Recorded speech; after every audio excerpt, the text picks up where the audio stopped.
En esta noche, hermanos, en esta noche, doy la bienvenida a mi hermana que está entrando. Dios le bendiga. Vamos a estar orando por su esposo durante esta semana, hermana. Estar orando, sabemos que Dios tiene poder para solucionar nuestros problemas, nuestras dificultades. Mis queridos hermanos, en esta noche nos preguntamos cuál es la razón por la que hay tanto sufrimiento. ¿Cuál es la razón por la que, si vemos en la Biblia, en el libro de Génesis, dice que Dios lo creó todo perfecto y era bueno en gran manera? ¿Cuál es la razón entonces por la que vivimos en un mundo lleno de miseria, en un mundo de dolor, en un mundo de enfermedad? Yo no sé si estoy hablando en esta noche para alguien que está sufriendo por su problema. Quizás nuestra hermana sufre al ver a su esposo en una cama. Quizás muchos de nosotros sufrimos al ver a nuestros hijos alejados. Quizás muchos de nosotros sufrimos al ver la juventud alejada, donde encontramos que las discotecas se llenan, donde encontramos que no hay que mandar tarjetas de invitación para que los jóvenes vayan a estar pervertidos en un mundo lleno de drogas, lleno de alcoholismo. ¿Cuál es la razón por la que encontramos que en este mundo encontramos el divorcio, encontramos el pecado tras pecado, encontramos un mundo pervertido? Mis queridos amigos, aunque Dios creó un mundo perfecto, Dios creó un mundo que era bueno de gran manera, desafortunadamente encontramos que en el libro de Génesis encontramos la historia de que nuestros primeros padres se equivocaron, que nuestros primeros padres, aunque eran perfectos, aunque no había pecado, Dios siempre desde el principio dio una señal de obediencia al Creador. Y todos conocemos la historia como nuestra primera madre, nuestra amiga Eva, nadie se llama Eva aquí, en la iglesia donde estaba la semana pasada sí había una hermana que se llamaba Eva, pero la hermana Eva se desvió del camino, empezó como todas las mujeres a ser un poquito curiosas, empezó a curiosear con las cosas que no tenemos que tocar. Y ese es el pecado siempre nos lleva a ser muy curiosos. Y la hermana Eva se desvió del camino, empezó a ser un poquito curiosa, y todos sabemos la historia. Desafortunadamente llegó la desgracia a la humanidad, vino el pecado, vino la tragedia. Pero mis hermanos, no todo terminó ahí.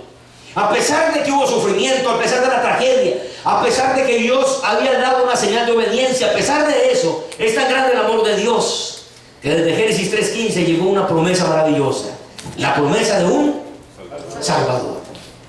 Y mis queridos hermanos, hoy vamos a ver desde el punto de vista profético cómo Dios, a través del Antiguo Testamento, cómo Dios, a través de toda la Biblia, Dios dejó una promesa maravillosa, una profecía mesiánica. La profecía mesiánica nos habló de un Salvador. Y en el libro de San Juan, capítulo 5, versículo 39, hay un versículo conocido por muchos de nosotros. ¿Cómo dice ese versículo? ¿Qué dice Juan 5, 39? Escudriñad las Escrituras. ¿Por qué dice? A ver. Porque a vosotros os parece que en ellas tenéis la vida eterna, y ellas son las que dan testimonio de Él. ¿Quién está hablando ahí? Ahora, ¿de qué escrituras está hablando Cristo? ¿De toda la Biblia? ¿De toda la escritura? Ahora yo pregunto, ¿será que cuando Jesús dijo esas palabras ya estaba escrito el Nuevo Testamento? ¿O estaba hablando de cuál escritura? Del Antiguo Testamento. ¿Te has encontrado con personas que te dicen es que el Antiguo Testamento era obsoleto? ¿Te has encontrado con esas personas? El Antiguo Testamento era para los judíos. ¿Te has encontrado con esas personas? El Antiguo Testamento era arcaico. Pero nos vamos a dar cuenta hoy a través de la Biblia que el Antiguo y el Nuevo Testamento están completamente conectados. No hay discordia. Jesucristo dijo, escudriñad las Escrituras. ¿Por qué? Porque a vosotros, lo leímos, ¿qué dice? Tenéis la vida eterna, y ellas son las que dan testimonio de quién, dice Jesús. Las que dan testimonio de mí. Y miren, mis hermanos, lo que dice Jesús aquí, más adelantito, capítulo 5, versículo 39, y más adelantito en el versículo 46 dice la Biblia: porque si vosotros creyeseis a Moisés, creerían en mí, porque de mí escribió ¿quién? ¿Quién escribió de Jesús? Moisés escribió de Jesús. ¿Quién escribió el Génesis, el Éxodo? Levíticos, Números, Deuteronomio, ¿y cuál otro libro? ¿Cuántos libros escribió Moisés? ¿Cuál fue el sexto?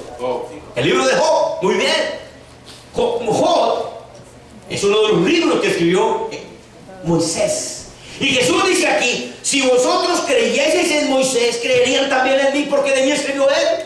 Así que, mi hermano, cuando ustedes digan, no, es que el Antiguo no tiene nada que ver, el Antiguo Testamento está lleno de Cristo Jesús. Porque Cristo es el centro de todas las profecías de la Biblia. Cristo es el centro de la profecía bíblica. Ahora sigue diciendo, versículo 47: y si a sus escritos no creeréis, entonces ¿cómo creeréis a mis palabras? ¿Parece interesante? Ahora, entonces, como Jesús dijo que Moisés escribió de Jesús, vamos a estudiar 3 símbolos proféticos que tienen que ver con Cristo, con un mensaje poderoso para el cristianismo en la época en la que estamos viviendo. Yo quisiera preguntar en esta noche, ¿cuál fue el pecado que Moisés cometió por la cual no pudo entrar a la Canaán? ¿Qué le pasó a Moisés? ¿Qué le dijo Dios a Moisés? ¿Qué le dijo Dios a Moisés? Que le hablara la roca, no que le pegara. Bueno, que le hablara o que le pegara. Se le pegara la primera vez, le hablaba la segunda. Interesante, ¿cierto? Vamos a ver qué nos contesta la Biblia. Vamos al libro del Éxodo. Vamos al libro del Éxodo. Y vamos a estudiar cosas maravillosas en esta noche. Libro del Éxodo, capítulo 17. Libro del Éxodo, capítulo 17. Vamos a estudiar. En el nombre del Señor Jesús vamos a estudiar. Toda la congregación de los hijos de Israel está conmigo, capítulo 17. Nuestros amigos tienen las Biblias también. Vamos a utilizar la Biblia. Vamos a que la Biblia responda. Toda la congregación de los hijos de Israel partió del desierto de Sin por sus jornadas al mandamiento de Jehová. Asentaron en el campo de Redifín y no había agua para que el pueblo bebiese. Dice en versículo 2: y altercó el pueblo con Moisés y dijeron: danos agua que bebamos. Y Moisés les dijo: ¿por qué altercáis conmigo? ¿O por qué tentáis a Jehová? Versículo 3 dice: así que el pueblo tuvo allí sed de agua y murmuró contra Moisés. ¿Y qué dijo? ¿Por qué nos hiciste subir de Egipto para matarnos de sed a nosotros y a nuestros hijos y a nuestros ganados? ¿Qué dijo aquí el pueblo? Ahora yo quiero preguntar en esta noche: ¿será que la murmuración es pecado? ¿Será que el pueblo de Dios siempre ha sido murmurador? Afortunadamente en esta iglesia no, pero en muchas iglesias el pueblo es muy murmurador. El pueblo murmura por todo, el pueblo reniega por todo, el pueblo critica al predicador, el pueblo critica al pastor, el pueblo murmura por todo, el pueblo reniega contra Dios. Ahora yo quiero preguntar: ¿será que el pueblo estaba muriéndose de hambre o de sed? ¿Será que Dios no había tenido el poder para mantenerlos? ¿Será que el pueblo de Israel se le olvidó que cuando ellos venían el mar rojo se abrió para que ellos pasaran? ¿Será que el pueblo se olvidó que durante la noche había una luz que los alumbraba y durante el día había una nube que los cubría? Yo quiero preguntar: ¿será que en esta noche hay personas cristianas que murmuran contra Dios? ¿Será que en esta noche hay personas que en vez de ser agradecidos con lo que Dios nos da, muchas veces se nos olvida lo que Dios hace en nuestra vida? ¿Cuántas veces, y hablo para aquellos hermanos que les ha tocado llegar a este país sufriendo, luchando, caminar por un desierto? ¿Es así o no? Hermanos de Centroamérica, de México, ¿cuántas veces no han llegado caminando por el desierto? Y yo me he encontrado con personas que me dicen: yo me estaba muriendo en el desierto y yo sentía que me moría de sed, y entonces yo le dije: Diosito, si tú me permites llegar, yo te prometo que voy a ser fiel. ¿Han conocido ese tipo de personas o es usted una de esas personas? No me conteste, puede que usted sea una de esas personas. Pero hermanos, ¿cuántas veces se nos olvida lo que Dios hace y llegamos aquí y se nos olvidó? ¿Cuántas veces no tengo mi esposo, mi esposa, mi hijo en un hospital y le decimos: Señor, por favor, y pido oración en la iglesia? Todos los martes o miércoles de oración yo pido oración por mi hijo que está enfermo. Y el Señor hace milagros y se nos olvida lo que Dios hace. ¿Cuántas veces? Y el pueblo de Dios aquí murmuró contra Moisés, murmuró contra Dios. Ahora yo quiero preguntar: ¿merecía el pueblo ser castigado? Claro que sí. ¿Merecía el pueblo un castigo? Claro que sí. Y miren lo que dijo Dios. Diciendo la palabra de Dios, dice, versículo 4: entonces en medio del problema, Moisés se puso muy triste y a llorar. ¿Eso es lo que dice la Biblia? ¿Qué hizo Moisés? Versículo 4: entonces Moisés clamó a Jehová diciendo: ¿qué haré con este pueblo que de aquí en adelante me apedrean? Y Jehová dijo: Moisés, pasa delante del pueblo, toma contigo de los ancianos de Israel, toma también tu vara con la que heriste el río. ¿Cuál río era? rojo. Muy bien. Y le dijo el versículo 6, he aquí, yo estoy de delante de ti. Allí sobre la peña le oré, y herirás la peña, le pegarás a la peña, y saldrán de la peña aguas, beberá el pueblo. Y Moisés lo hizo así en presencia del pueblo y los ancianos. Y entonces, ¿qué salió? Agua. ¿Qué dijo Dios a Moisés? ¿Que le qué? Que le golpeara la peña. Estamos teniendo en cuenta, ¿qué dijo Dios a Moisés? Pégale a la peña. Ahora, ¿qué significa esto? ¿Qué significará esto? Ahorita vamos a estudiar los significados. Recordemos varias cosas. La primera, ¿qué significa la roca? La segunda, ¿qué significa la vara? Y la tercera, ¿qué significa el agua? Pero mis hermanos, recordemos lo que Cristo dijo al principio. De mí escribió Él. Ahora, para poder entender esto, hermanos, necesitamos que la Biblia nos conteste. ¿Qué les parece? Vamos al libro de 1 Corintios, capítulo 10. Libro de 1 Corintios, capítulo 10. Vamos a dejar que la misma Biblia nos vaya contestando. ¿La tenemos? 1 Corintios, capítulo 10. Dice la palabra de Dios: porque no quiero, hermanos, que ignoréis que nuestros padres, dice la Biblia, porque no quiero, hermanos, que ignoréis que nuestros padres todos estuvieron bajo la nube y todos pasaron la mar. Y todos en Moisés fueron bautizados en la nube y en la mar. Todos comieron la misma vianda espiritual. ¿Cuál era la vianda espiritual? Muy bien. Y dice, y todos bebieron la misma bebida espiritual, porque bebían de la piedra espiritual que los seguía. ¿Y la piedra era quién? Cristo. Muchas gracias. ¿La piedra era quién? Cristo. Entonces, ¿quién era la roca? Cristo. Cristo. Hasta ahí tenemos en cuenta. Ahora, ¿quién merecía el castigo? ¿El pueblo? El pueblo merecía el castigo. Ahora, mis hermanos, ¿saben que en la Biblia nos dice, en el libro de Proverbios, que la vara, ¿qué simboliza? Simboliza castigo, simboliza juicio. Si ustedes recuerdan desde el principio, cuando Moisés habló con Dios, le dijo, toma una vara, y esa varita Moisés no la soltaba. Cuando iba a donde el faraón, ¿con qué iba? Con su vara. Y toda plaga Moisés utilizaba ¿qué? Su vara, un símbolo de juicio y castigo. Ahora yo quiero preguntar, ¿sobre quién merecía caer esa vara? Sobre el pueblo, porque el pueblo había pecado contra Dios. El pueblo había renegado contra Dios.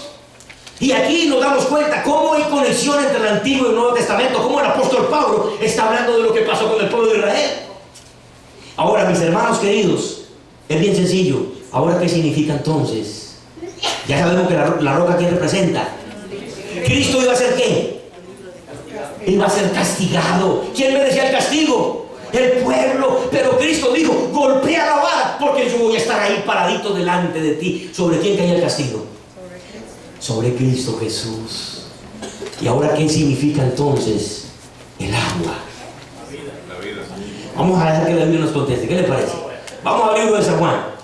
Libro de San Juan, vamos a leer San Juan capítulo 4. San Juan capítulo 4. Miren qué hermoso es esto, hermano. San Juan capítulo 4. San Juan capítulo 4 nos dice de la siguiente manera todo lo que dice Jesús. Jesús está hablando aquí con una mujer. ¿Recuerdan ustedes? Era la mujer samaritana. Respondió Jesús y le dijo, cualquiera que bebiere de esta agua volverá a tener sed. Mas el que bebiere del agua que yo ¿qué? Está hablando presente, pasado o futuro. Está hablando en ¿qué?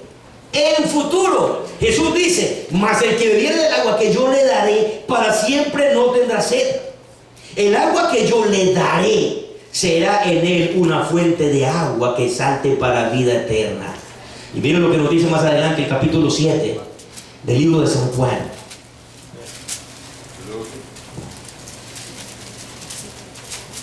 Libro de San Juan capítulo 7. Miren lo que dice más adelantito.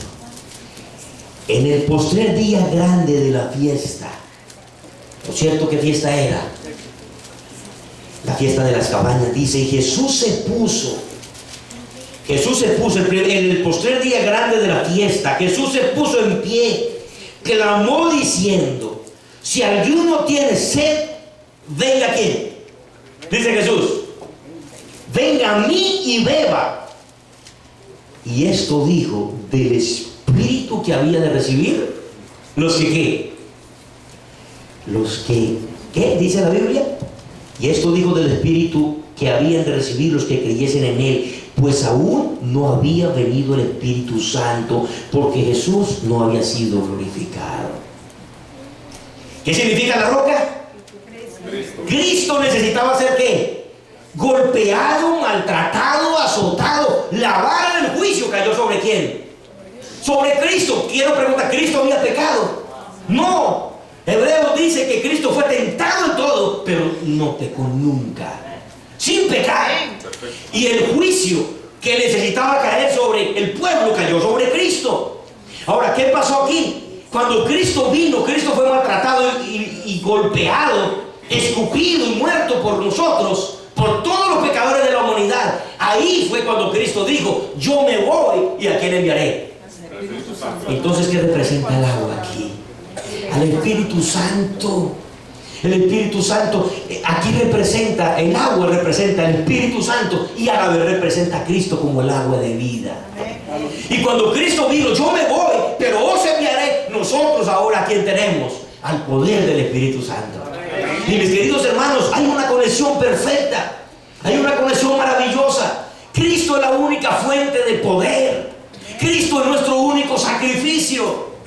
Ahora, ¿cuál fue el gran pecado de Moisés? Ahora sí vamos a ver la otra parte. ¿Vemos la otra parte? ¿Les parece bien? Vamos al libro ahora de Números. Libro de Números. Vamos a ver el libro de Números en el capítulo 20. Vamos a entender cada día. Ya sabemos que la Biblia nos contesta. Cristo dice: Él es la roca, yo soy la roca. Y miren lo que dice aquí en Números, en el capítulo 20. Una vez más, capítulo 20, versículo 2. Como no hubiese agua para la congregación, se juntaron contra Moisés y Aarón. Oye, qué pueblo este tan terco. Cierto que era muy terco el pueblo de Israel, pero si nosotros hubiéramos estado ahí, quizás nosotros diríamos lo mismo. Miren lo que dice el Señor aquí, versículo 3. Y de una vez regañó el pueblo con Moisés, y hablando diciendo: ojalá que nosotros hubiésemos muerto cuando perecieron nuestros hermanos delante de Jehová. ¿Por qué hiciste venir la congregación de Jehová a este desierto para que nosotros nos muramos y nuestras bestias? ¿Será que el pueblo se le olvidaba que anteriormente ya Dios le había dado agua? ¿Será que es que el pueblo de Dios, las personas, los seres humanos, sufrimos de amnesia para recordar las cosas maravillosas que Dios ha hecho con nosotros? Yo estoy seguro que alguien le podría testificar aquí de algo grande que Dios ha hecho en su vida. Yo estoy seguro que hay un lugar donde hay gente que me cuenta: yo era esto, yo era un borracho, yo era un drogadicto, y hoy día está glorificando el nombre de Dios. Amén. Yo estoy seguro que en este lugar me encuentro con personas, con mujeres que me dicen: mi esposo era esto, mi esposo era malo, mi esposo me maltrataba, mi esposo. Pero hoy día son personas diferentes. Amén. Por eso, mis hermanos, lo mejor que podemos hacer es probar con Cristo Jesús. Amén. Un mundo lleno de pecado y de sufrimiento es lo que encontramos en la vida. Mis queridos hermanos, dice aquí una vez más que el pueblo otra vez se fue contra Moisés, otra vez se fue contra Dios renegando. Miren lo que pasó, versículo 4. ¿Por qué nos has hecho subir de Egipto? Versículo 6. Y fueron, se llegaron a Moisés y Aarón, y entonces fue Moisés y Aarón delante de la congregación a la puerta del tabernáculo del testimonio, y echaronle sobre sus rostros, y la gloria de Jehová apareció sobre ellos. Y entonces Jehová habló a Moisés diciendo: toma una vez más que, toma la vara y reúne a la congregación, tú y Aarón tu hermano. Y ahora, ¿qué dijo Dios? ¿Qué dijo Dios? ¿Cuál fue la razón por la que Dios dijo primero pégale y ahora dice háblale? ¿Cuál fue la razón por la que Dios le dice: ahora no le pegues, ahora háblale a la peña? Muy bien, pero vamos a dejar que el Hebreo nos conteste. ¿Le parece bien? Vamos al libro de Hebreos capítulo 9. Mis hermanos, qué lindo estudiar la Biblia cuando uno lee, cuando entiende lo que Dios enseña. Porque hoy en día, por eso que tenemos que cuidar la Escritura, nos damos cuenta que hay una profecía maravillosa. En el Antiguo Testamento encontramos una profecía de Cristo. Y en Hebreos capítulo 9, miren lo que encontramos nosotros en Hebreos, libro de Hebreos capítulo 9. Mire lo que nos dice la palabra de Dios. Vamos a leer a partir del versículo 25. ¿A qué vino Cristo?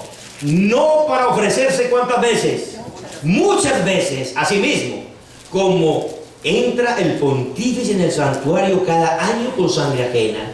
De otra manera fuera necesario que hubiera padecido muchas veces desde el principio del mundo, mas ahora una vez en la consumación de los siglos, para deshacimiento del pecado, se presentó por el sacrificio de sí mismo, y de la manera que está establecido a los hombres que mueran una vez y después del juicio, así también Cristo fue ofrecido una vez para agotar los pecados del resto de la humanidad. Amén. Amén. Mis hermanos, Cristo vino para morir una vez. No necesita usted hacer sacrificios extraordinarios. No necesita usted hacer cosas grandes para la salvación. No necesita usted demostrar que usted es el más grande. No necesita usted demostrar que es la persona más maravillosa. No necesitas hacer tanto esfuerzo. Lo único que necesitas reconocer es que Cristo Jesús es tu Salvador. Amén. En mi país la gente sube al cerro de Monserrate. Y en Semana Santa es increíble. Yo me pongo a ver las noticias y por todas partes. Por México, por todas partes. En Colombia la gente hace cosas extraordinarias. La gente quiere caminar de cabeza, otros quieren caminar de rodillas. Uno sube a Monserrate, yo no sé si la hermana recuerda de pronto el cerro de Monserrate en Bogotá, pero la gente sube allá de rodillas y sangra y se pone y dicen: necesitamos perdón, necesitamos salvación, cuando Cristo ya lo hizo por usted. Amén. Cristo es nuestro único sacrificio, mis hermanos. Amén. Mis amigos, Cristo es nuestro único sacrificio. Amén. Usted lo único que tiene que hacer es aceptar el sacrificio de Jesús. Amén. Eso es lo que nos enseña la Biblia. Ahora sí entendemos cuál fue el gran pecado de Moisés. El gran pecado de Moisés, aparte de que desobedeció a Dios, aparte de que creyó prepotente, todo eso es cierto, pero el gran pecado de Moisés fue que Moisés hizo romper el símbolo sagrado de la roca. Porque Moisés, al pegarle 2 veces a la peña, dio a entender como si Cristo hubiera tenido que morir 2 veces. ¿Estamos entendiendo? Es cierto todo lo que decimos. Es cierto que Moisés desobedeció, es cierto que, claro que yo a veces hasta lo entiendo, pobrecito Moisés. ¡Qué pueblo tan cansoncito! Por todo reconfuñado, y ya se le acabó la paciencia a Moisés. Y yo quiero compartir con ustedes un párrafo que hay en un libro precioso. En un libro precioso que se llama Patriarcas y Profetas, hablando sobre este símbolo de la roca. Yo quiero compartir lo que dice aquí. Miren lo que nos dice el libro Patriarcas y Profetas sobre esto. Y es interesante notar, hermanos, cómo Dios no se equivoca. Esta semana inclusive vamos a estudiar en un tema maravilloso: cómo identificar el verdadero pueblo de Dios en el tiempo final. Porque hoy día encontramos profetas, encontramos apóstoles, encontramos un montón de gente. Pero mis hermanos, al final del tiempo hay un solo pueblo. Solamente tenemos que hablar de acuerdo a la Escritura. Y miren lo que dice aquí respecto a este episodio. La roca herida era una figura ¿de quién dijimos? De Cristo. Mediante este símbolo se enseñan las más preciosas verdades espirituales. Así como las aguas vivificadoras fluían de la roca herida, que era Cristo, el Hijo de Dios abatido, molido por nuestros pecados, dice, fluye la corriente de la salvación para una raza perdida. Como la roca fue herida una vez, así también Cristo debía morir una vez. Y miren lo que termina diciendo al final: nuestro Salvador no debía ser crucificado una segunda vez. Solamente es necesario para los que buscan las bendiciones de su gracia que le pidan en el nombre de Jesús. También Cristo es la roca y es el agua viva, dice el libro de Patriarcas. Así que todo sacerdote se presenta cada día ministrando. Pero mis hermanos, lo interesante de esto es que dice que el gran pecado de Moisés fue que hizo perder el símbolo sagrado de la roca. Y ahora, mis hermanos, en el tiempo que estamos viviendo, ya no necesitamos nosotros que Cristo sea sacrificado. Lo único que necesitamos cuando tenemos problemas es hacer ¿qué? Oración. Solamente orar y pedir a Dios el poder del Espíritu Santo. Cuando nosotros vamos a Cristo, mis hermanos, fluye el poder porque Jesús lo prometió. Cuando tenemos problemas, caemos de rodillas al Señor. Cuando en el hogar hay problemas, no los solucionemos como lo solucionan los seres humanos. ¿Cómo solucionamos los seres humanos? Los seres humanos decimos: agarra tú por aquí, yo me voy por aquí. ¿Es así o no? Y estoy hablando no de la gente de afuera, estoy hablando de la gente de adentro también. Lo digo no escuchen muy duro. Pero mis hermanos, necesitamos ir a la fuente, a la roca eterna. ¿Cuál es el primer símbolo entonces? La roca. Cristo es nuestro único sacrificio. Usted no necesita hacer cosas tan extraordinarias. No necesita decir, es que yo soy el que más barro en la iglesia, yo soy el que abro la iglesia y por eso merezco más salvación.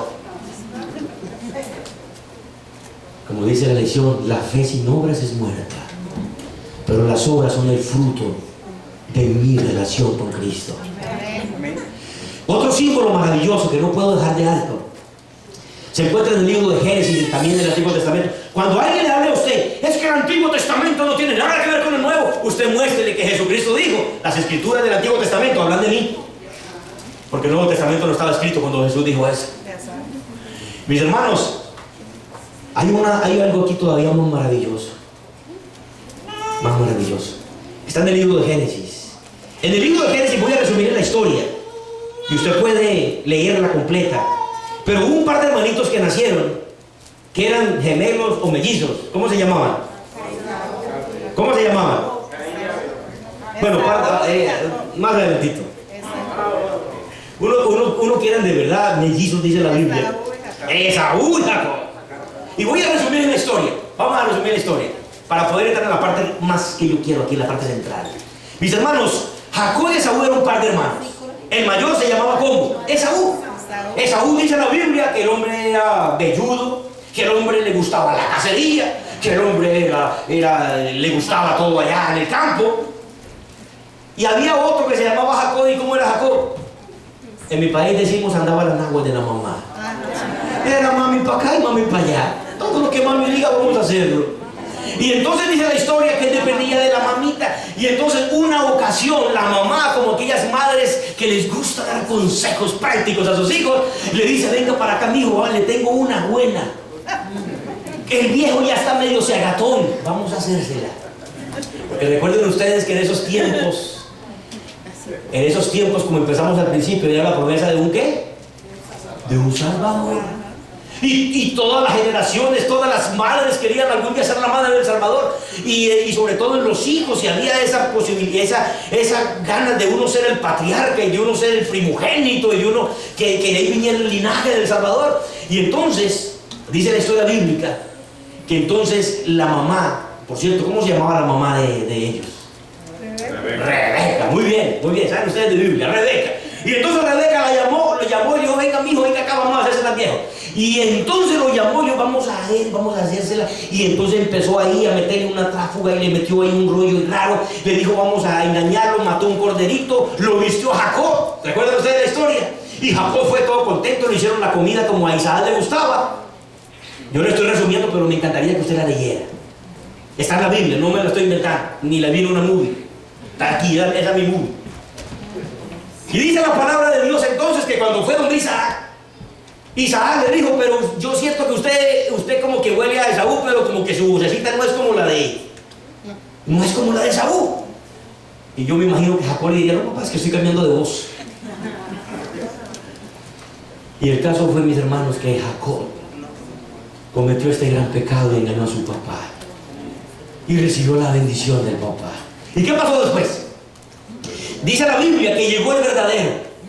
Llegó Esaú con su plato de comida donde el padre y le dice, padre, aquí está para que me dé la bendición. Y el papá le dice, pero si yo ya la di. Hijo, ya la di la bendición. Y el Esaú se puso y dijo, bueno, ni modo.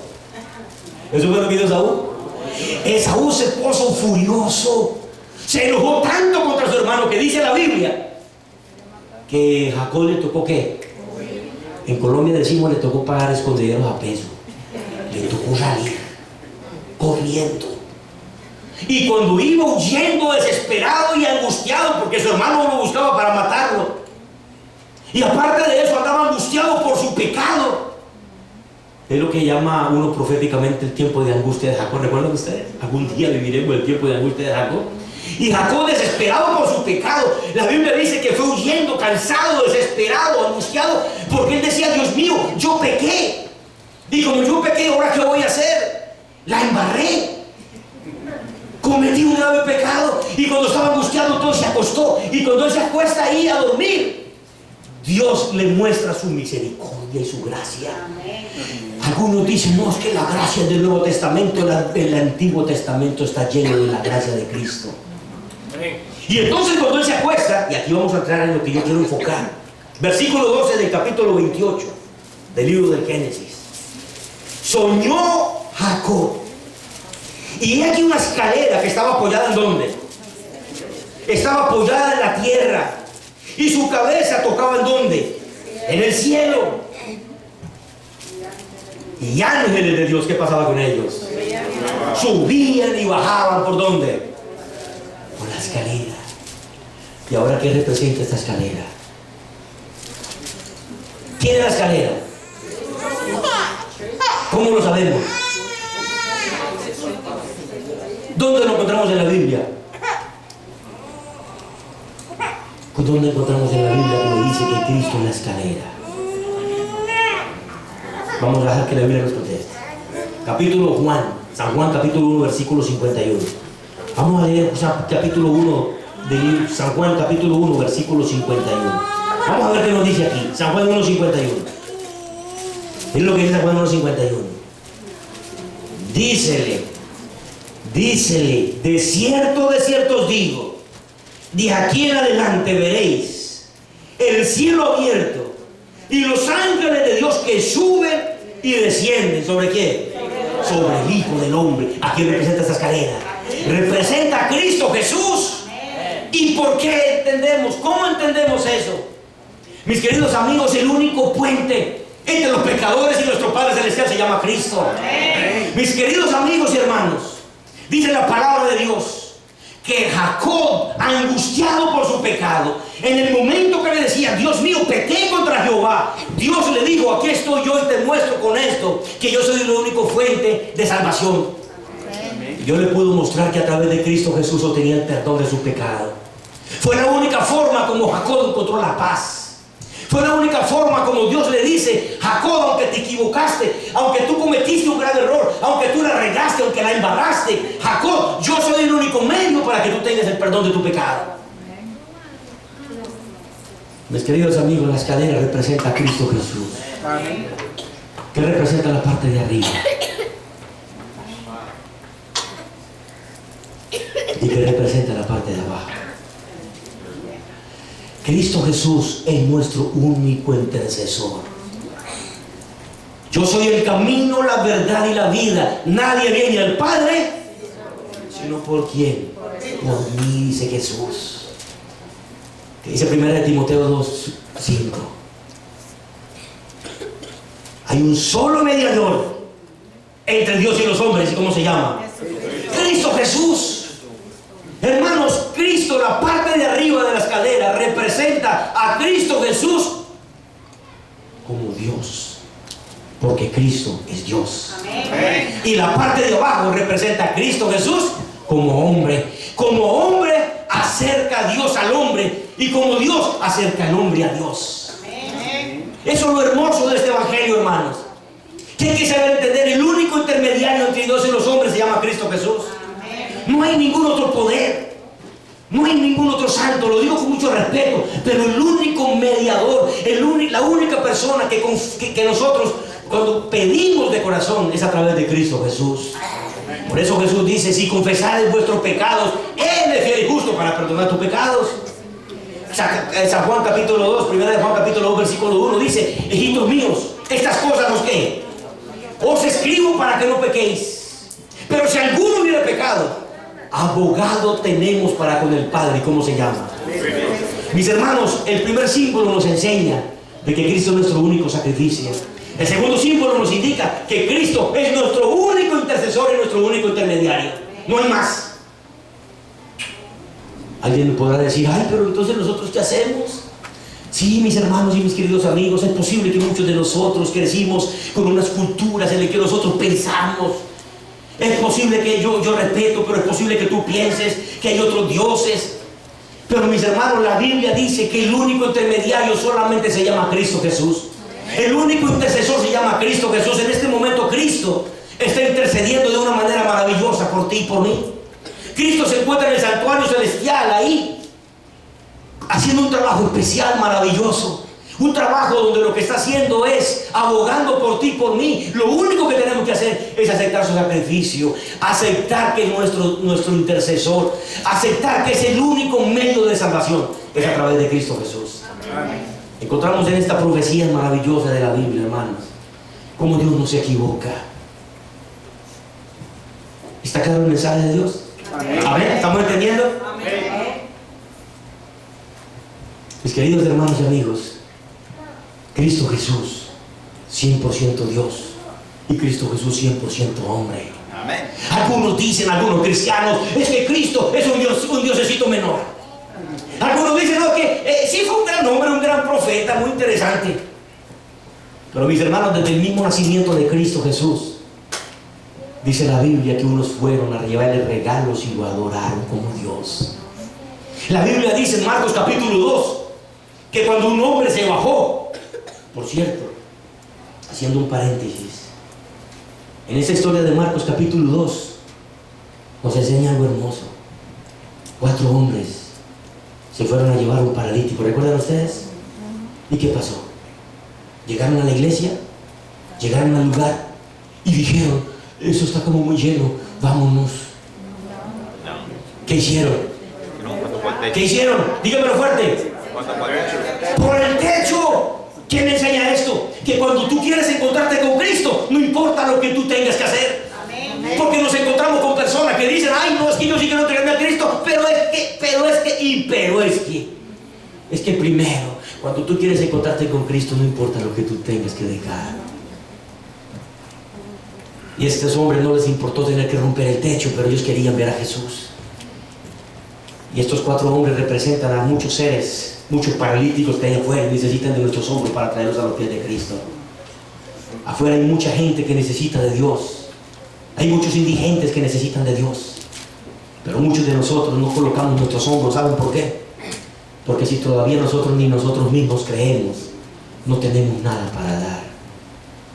Cuando ni tú mismo quieres venir a la iglesia porque desafortunadamente el sistema de vida te está ganando, nunca tienes nada que ofrecer.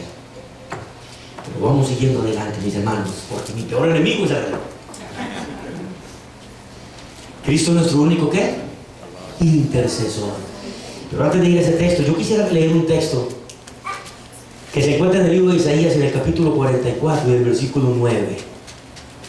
Isaías capítulo 44, versículo 9. Miren lo que dice este hermoso texto bíblico. Tengo varios, pero por ahora vamos a leer este. Dice: los formadores de imágenes, de talla, todos ellos son vanidad. Y lo más precioso de ellos para nada es útil. Y ellos mismos, para su confusión, son testigos que ellos ni ven ni entienden. ¿Quién formó un Dios? ¿O quién fundió una estatua que para nada es de provecho? Mis queridos amigos, ¿quién es nuestro único intercesor y nuestro único intermediario? Quiero que quede grabado en tu mente. Solamente es Cristo Jesús. Y vamos rápidamente con la tercera. Libro de Números capítulo 21. Yo les voy a resumir la historia para ir avanzando, pero usted lea la historia. Números capítulo 21. En Números capítulo 21 dice la historia bíblica que el pueblo de Israel, como siempre, estaba como refunfuñando y renegando. ¿Será que el pueblo de Dios todavía sigue siendo terco? Yo pronto sí, ¿no? Qué cosa increíble. Y dice la historia, y no se me duerme este minuto porque es algo muy importante, y con esto vamos casi cerrando, hermanos. Pero mis hermanos, capítulo 21 del libro de Números nos dice la historia bíblica que en medio del pecado que había todo el pueblo por renegar y por tantas cosas, ¿qué pasaba? Entonces dice el versículo 4, en el versículo 8 dice, y antes dice la historia del versículo 6, de 4 al 6, dice que después de ellos partir empezaron a salir unos animalitos que a nosotros no nos gustan mucho. ¿Cómo se llaman? Serpientes venenosas. Y las serpientes venenosas empezaron a salir y empezaron a morder al pueblo. Y los del pueblo, ¿que empezaron a qué? A morir. Y cuando empezaron a morir, dice la palabra de Dios que entonces Jehová clamó a Dios de igual manera. Siempre que había problemas, Moisés clamaba a Dios. Y entonces Jehová le dice a Moisés: hazte una serpiente ardiente. Ahora yo quiero preguntar una cosa. Cuando Moisés oró a Dios, clamó a Dios. Dios con su poder quitó las serpientes. Amén. Así me gusta. Así me gusta. Es bueno saber uno lo que está enseñando en la Biblia, lo que estamos hablando. Porque hoy día por eso es lo que pasa con tantas religiones. Que a todos decimos que sí. Pero resulta que aquí la Biblia no dice eso. La Biblia le dijo a Moisés, hazte ¿qué? Una serpiente de bronce, una serpiente ardiente de bronce, ponla sobre la bandera. Y será que cualquiera que fuere mordido y mirare a ella, vivirá. Yo creo que no necesito preguntarles mucho a quién representa esa serpiente de bronce. ¿A quién representa? ¿Y a quién representan las serpientes venenosas?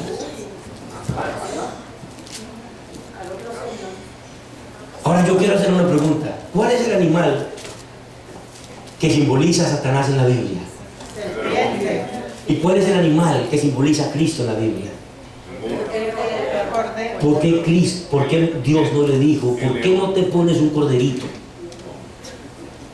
¿Por qué Dios le dice a Moisés, hazte una serpiente? ¿Por qué no le dice, ponte un cordero? ¿Por qué? Porque es manso. Porque él iba a matar el pecado por el pecado. Muy bien, hermano, por ahí va la cosa. Lo que tenemos que entender, hermanos, es que la respuesta la encontramos en la Biblia. Segunda de Corintios capítulo 5, versículo 21. ¿Lo tenemos ahí? ¿Qué dice segunda de Corintios 5, 21? Al que no tenía pecado, ¿qué pasó? Él lo hizo pecado por nosotros. En otras palabras, mis queridos hermanos y amigos, lo que tenemos que entender es que todos nosotros nacemos con la vacuna del pecado. Todos nosotros, desde que concebimos los hijos, ya tienen la vacuna del pecado. A veces decimos, ay, los niños son angelitos de Dios. ¿Han escuchado esa frase ustedes? Y uno mira a los hijos como angelitos. Angelitos, pero eran angelitos malitos. Mis queridos hermanos, la Biblia dice, 2 de Corintios 5:21, al que no conoció pecado, Él lo hizo pecado por nosotros. Aunque Cristo Jesús no había pecado, murió como si fuera un pecador, pero llevando los pecados del resto de la humanidad. Y Cristo Jesús, a través de esto, y como decía mi hermano allá, la única forma de combatir este veneno de la serpiente era a través de Cristo Jesús, que sería el antídoto para la misma serpiente. Y mis hermanos, es maravilloso notar cómo el Señor, con su misericordia, por eso Jesús dijo en San Juan capítulo 3, le dijo a Nicodemo, así como la serpiente fue levantada en el desierto, así es necesario que el Hijo del Hombre sea levantado. Esto nos enseña, hermanos, que nosotros, las serpientes venenosas, representan el pecado, representan las tentaciones que tú y yo a diario tenemos. Pero la única forma de controlar eso es solamente mirando a Cristo Jesús. Mis hermanos, nos preguntamos muchas veces, pero ¿por qué pecamos? ¿Por qué si yo era cristiano ya no lo soy? ¿Por qué mi hogar se desbarató? ¿Por qué si yo no quería hacerlo lo hice? ¿Por qué pequé? Mis queridos hermanos, ¿saben por qué pecamos? Porque estamos contemplando más otras cosas que a Cristo. Porque estamos contemplando más la televisión que a Cristo. Pero la única forma de poder controlar el veneno del pecado es mirando a Cristo Jesús. La única forma como tú y yo somos transformados solamente por el poder de Jesucristo. San Juan, el discípulo amado, no era el discípulo amado que hablaba del amor. San Juan era el que tenía el temperamento más fuerte, era conocido como el hijo del trueno. Sin embargo, San Juan fue el discípulo que más estuvo al pie de Cristo hasta la cruz. María Magdalena, una prostituta, la prostituta de Magdala, despreciada por la humanidad, despreciada por la sociedad, fue la que más estuvo a los pies de Cristo Jesús.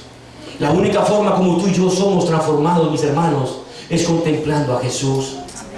Es por esa razón, mis queridos hermanos y amigos, es que nosotros tenemos que ser contemplados solamente por Cristo.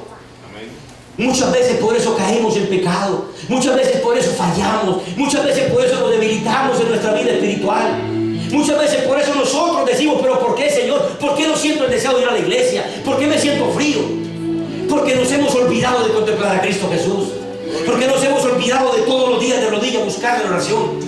Porque nos contemplamos otras cosas, contemplamos el trabajo, contemplamos al jefe, pero dejamos de contemplar al maravilloso ser creador de los cielos y la tierra. Y mis queridos hermanos, es una realidad de lo que el Señor nos enseña a través de su palabra.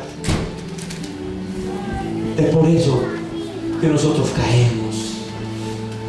Cuando el apóstol Pedro quiso caminar sobre las aguas, se sentía tan importante.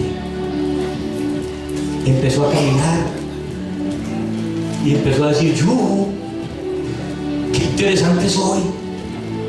Y cuando miró para atrás, se hundió. Pero es posible que hoy esté hablando para alguien que se está hundiendo y le quiere decir a Jesús: Jesús, sálvame. Estoy hablando para alguien que quizás su matrimonio está destruido. Estoy hablando para alguien que algún día quiere ver a su esposa o su esposo dentro de la iglesia. Dile a Jesús: Jesús, sálvame. Jesús, salva mi matrimonio. Pero mi querido amigo, contempla más a Jesús. Estas historias nos enseñan que son profecías mesiánicas que hablaban de Jesús. Hoy día nacemos todos con la vacuna del pecado. El salmista decía: en pecado me concibió mi madre, en pecado he sido formado. Yo no conozco el primer padre que le enseña a su hijo: mire, mi hijo, muerda a su compañerito así. ¿Cierto que no? Pero los niños, ¿por qué lo hacen? Porque esa es nuestra naturaleza pecaminosa. No conozco al hermano diciendo a la niña: mi amita, con el tetero pégale al otro amigo. Pero ¿por qué lo hacemos? Porque esa es nuestra naturaleza pecaminosa. Pero le pregunto: ¿cuál naturaleza estás alimentando más? Alimenta tu naturaleza espiritual. Cuando tú en tu carro te montas y colocas cosas espirituales, cuando tú en tu casa haces cosas espirituales, tú vas a alimentar más lo espiritual. Porque la naturaleza que tú alimentes es la que va a ganar. Por eso me encuentro con hermanos que yo les pregunto: ¿y por qué caíste? Es que el diablo. No le echemos la culpa al pobre diablo de todo tampoco. El diablo no te obliga. El diablo no te jala de la mano. Si tú estás con Cristo, el diablo jamás podrá vencer. Porque el Señor dice que está conmigo. No tiene por qué temer. Mis queridos amigos, es una realidad de lo que vive el mundo. Dios puede transformar a los seres humanos. Yo quisiera terminar en esta noche contándole una experiencia de lo que hace el poder de Dios. Yo conocí hace un tiempo atrás, hace varios años, recién llegado a los Estados Unidos, conseguí un muchacho de Chiapas, México. Este muchacho, un muchacho jovencito, un muchacho que tenía malas mañas, un muchacho que le gustaba pelear, un muchacho que consumía drogas, un muchacho que andaba con una pinta, decimos en mi país, rarísima, con el pelo así levantado, tenía piercing por todos los lugares. Un muchacho que había sido recorrido, se crió en las pandillas desde muy niño. Yo trabajaba en un lugar, y en ese lugar donde trabajaba yo, me encontraba con él, la gente le huía porque era muy problemático, todos querían pelear. Entonces la gente le tenía cierta reserva. Un día viernes me dijeron a mí: tú tienes que venir mañana a trabajar. Y yo, como buen laudicense, yo le dije: yo no trabajo el sábado. Y me puse a discutir con el manager. El manager me decía: pero que tienes que venir. Y yo le decía que no voy a ir, y que yo no trabajo los sábados. Y él me decía: pero es que tienes que venir. Y yo le decía que no. Y ahí nos fuimos calentando poco a poco. Se me empezó a subir el apetito. Y entonces, esa es la palabra. Y entonces estábamos en esa discusión ahí con él. Y cuando de repente viene este chico llamado Jesús Hernández. Y Jesús Hernández viene y me dice: oye, ¿tú vas a una iglesia o qué? Y le digo yo: sí, ¿por qué o qué? Y él me dice: porque a mí me gustaría algún día saber algo de la Biblia. Y me puse más colorado de lo que soy. Sentí vergüenza. Y yo dije, Señor, típico laodicense,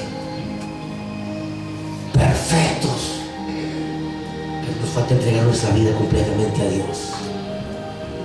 Lo invité a salir, hablamos un rato, me contó su vida, me dije, mira, yo me crié en las pandillas de Chiapas, México, desde los 7, 8 años ya estoy aquí. Yo, mira, si ve mi camisa, aquí me metieron una puñalada, aquí me dieron otra, aquí me pegaron un tiro.